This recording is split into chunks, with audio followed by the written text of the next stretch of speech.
Hello, this is CGDI Official.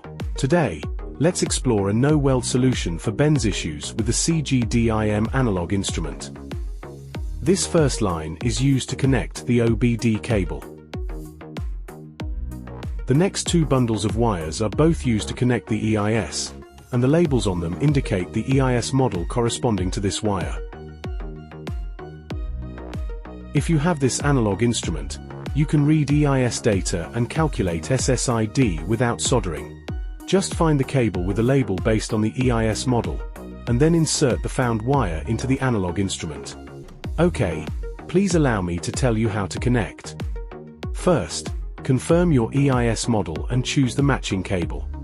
Alright, its model is W221. Let me find out W221 labels.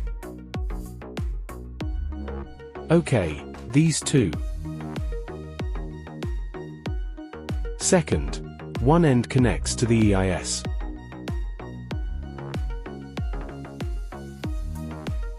The other to the analog instrument. The cables are a one-way plug design to avoid mistakes. Third, plug the OBD cable into analog instrument.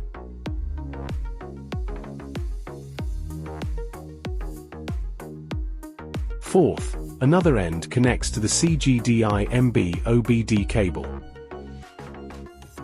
Fifth, plug the OBD cable into your CGDI.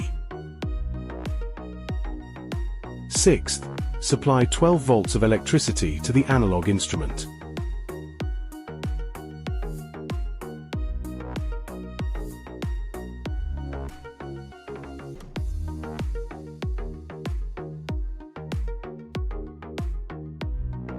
Finally, use a USB cable to connect the CGDI with your PC.